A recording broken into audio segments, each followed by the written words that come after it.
Have you ever tried drawing a portrait and it was just unnecessarily challenging for you? Trust me, you're not alone. Drawing a portrait can be incredibly difficult, especially if you're just starting out. Because it's not just about getting the facial features right, but you also have to capture the likeness and the personality of the subject. And it just becomes this huge, scary challenge. Well, drawing should never feel that stressful. And that's why in this video, I want to share with you some tips that I've learned over time that help me improve my portrait drawing skills and feel more confident about drawing a face. It's been quite a journey for me, and I'm still learning.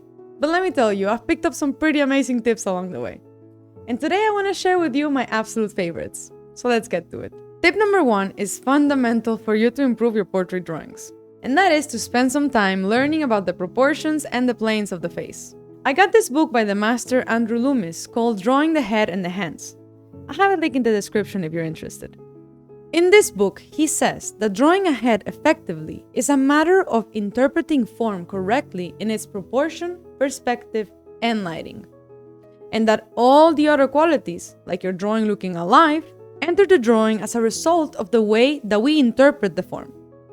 If you can understand and interpret it properly, your character's soul is revealed. What does that mean?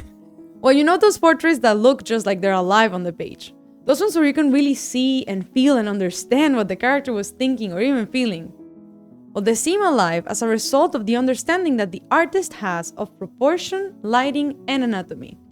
And not so much on the ability to read their mind or capture their soul. This is great news for any artist, because learning and understanding proportion is much easier than learning to read minds. Learning the necessary principles of anatomy is a very quick process that requires very little effort, and it's something that will be valuable to you forever. So try not to overlook this step. You don't even have to buy anything, because this is knowledge you can easily find all over the internet for free. However, I found this book really helped me understand and master proportions and planes of the face, so I do recommend it. The tip número 2 is to simplify the shapes.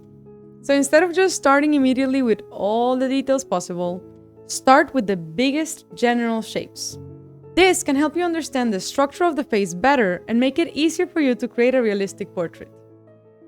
It's easy to get carried away too soon and start adding too many details before you have any sort of structure in place. But the truth is, the key to a successful portrait is in the foundation of the drawing. It is essential to focus on getting the basic shapes and proportions of the face right before diving into the details. It's incredibly more difficult or nearly impossible to start a drawing of a portrait correctly if you start only with one eye, for example, without really knowing the placement and proportions of all the other parts. It's way better to start by identifying the biggest shapes and start building a structure that goes from general to specific. So instead of spending hours rendering one eye and then trying and guessing the placements of the rest of the face just to fail at it, I recommend you start with the general big shapes you see, and this will help you gain a better understanding of your reference. I like to take it even one step forward, and I like to find the shapes I see in the shadows and in the highlights, just to really make sure that I understand my reference before I commit to spending the time rendering it. The next tip builds up on the last one, and it's definitely the weirdest but most helpful tip I have ever gotten. And that is to forget the names of the things that you're drawing. And this might sound a bit strange, but this approach can help you avoid getting caught up in the details and instead focusing on the overall shapes. We have a pattern. By forgetting the names of the facial features, you can focus on what you're seeing and not on what you think you should be seeing. So for instance, I sensed something was off in my sketch, so I decided to forget that I was drawing an eye. And instead, I focused on the shapes and lines and compared that to my reference. This made it easier for me to see what was off, because I wasn't worrying about it looking like an eye, but I was focused on matching the shapes and the lines that I saw in that one part of the reference. So instead of thinking, this should look like a nose or a cheek, and it's just not looking like any of those things, I try to focus on the shapes I see between these features. And then I try to match those shapes in my drawing. The 4th tip is to check your angles. When it comes to drawing portraits, getting the angles right is super important. Since you're drawing a three-dimensional face on a two-dimensional surface, it can be easy to make mistakes in the overall structure of the face, and for things to start looking a bit distorted. That's where checking your angles comes in. By stepping back and regularly checking the angles of the features that you've drawn, you can find any distortions or mistakes before you're too far gone down the rabbit hole and they become too difficult to fix. For example, let's say you're drawing an eye. You want to make sure that the eye is at the right angle in relation to the nose and the rest of the face. Checking the angles can help you spot any areas where the eye might be too high, too low, or just not quite right. What I do to check my angles is I use my pencil or tool that I'm using to draw, and I align it to the angle that I want to compare it to my reference. Once I have that angle, I move my arm without moving the pencil, and I transfer the angle to my drawing. I also like closing one eye because I feel like it makes it easier for me to see the angles. You get the basic idea. Not only does checking the angles helps you avoid mistakes, but it can also help you achieve a more accurate portrait of your subject. Another thing I like to do to make sure that my drawing is accurate is to make imaginary vertical or horizontal lines and see the negative space and shapes created by these lines to compare them to my drawing. So I'll imagine a line and find the new shapes created by this line, and then I see if they match my drawing. You can check the accuracy of your drawing with a mirror or by flipping the canvas horizontally. You can even take a photo of your drawing with your phone and look at it from a different screen.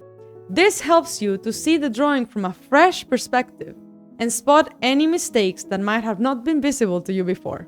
But remember, it's always better to catch and correct mistakes early on in the drawing process rather than waiting until the end. Taking the time to check the angles of your drawing regularly will help you maintain the accuracy of your portrait.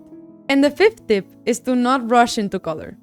Start with a few black and white or monochromatic portraits. This is a great way to get a handle on values and shading. When you're working in black and white, you can focus on the light and the dark areas of your drawing and create a strong foundation for your portrait. Once you feel comfortable with black and white, you can start working with color.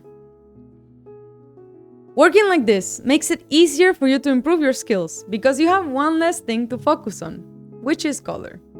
Think about it this way. When you're working in color, you not only have to get the shape and position of the facial features right, but you also have to think about things like color temperature, value, and saturation. And that can just become too much to handle, especially if you're still trying to get a hang on the basics. So by starting with black and white, you can develop your skills and build your confidence before diving into the added challenge of color. Once you've got the hang of the basics, you can start experimenting with color and seeing how it can take your artworks to the next level. So if you're feeling overwhelmed, remember, black and white is your friend. It can help you simplify the process and make it easier to improve your skills, one step at a time. Now let's get through some bonus tips. One of the most important things that you can do when you're drawing anything is to take breaks regularly. Drawing can be very taxing, and it's important to give your mind and body a little bit of rest. If you feel like your drawing isn't working out for you, take a break, go for a walk, drink some water, and when you're back, you'll feel fresh and it'll be easier for you to get your drawing to where you want it. Another bonus tip I can give you is take the time to understand the tools that you're using. Procreate has a lot of features and functions, and it can be overwhelming at first. But by taking the time to learn how the tool works, you'll be able to reach that next level in your artwork. Anytime I get a new art supply, be it a marker or a set of Procreate brushes, I try to spend time familiarizing myself with each brush.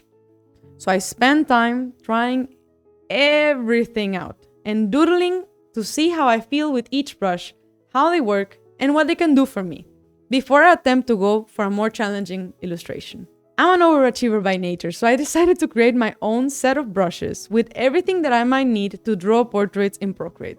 This set comes with 41 brushes that range from pencils for sketching to filling brushes, skin textures, hair brushes, and more. It also has 3 stem brushes with the planes of the face to help me keep those planes in mind when I am adding shadows, 5 color palettes to help with any skin colors, and 3 video tutorials where I cover the proportions of the face, the planes of the face, and a draw with me video showing you how I use these brushes to make a portrait. These brushes are not out yet, but I'll make sure to share them with you in the description down below as soon as I release them, so you can check them out if you want. And to finish things up, here's my last tip for you. When it comes to improving your portrait drawing skills, one of the most important things you can do is to be patient with yourself. Learning any new skill takes time, and you're not going to become a master of it overnight. But don't worry, because with practice, you will get better. Try not to be too hard on yourself if things don't come out perfectly with your first few tries. The more you draw, the more you'll start to develop your own unique style and techniques. Remember that the only thing that your art has to be is fun for you. So bring the patience, the good vibes, and the practice. Okay, so let's go through the tips again. Number 1 is understand the proportions and the planes of the head. This can really help you get an understanding of how heads work. The second one is to simplify the shapes. So start with general bigger shapes and little by little start making smaller, more specific shapes. The third one is the weird one. Forget the names of the things that you're drawing.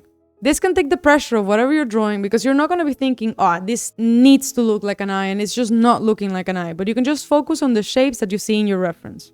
The fourth one is check the angles. Remember to take time to look back and check your angles.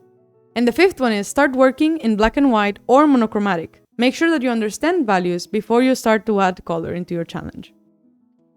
The extra bonus tips were take breaks regularly and drink water. Understand the tools that you're using. Remember to take your time and play with every single tool that you have before you get into a big illustration. And have patience, bring good vibes, and practice. I hope this video was helpful for you. Let me know in the comments what was your favorite tip. And make sure to share any other tips that have helped you improve your portraits. Let's help each other out to get better at drawing. Okay, go drink some water and go do some art. Ciao!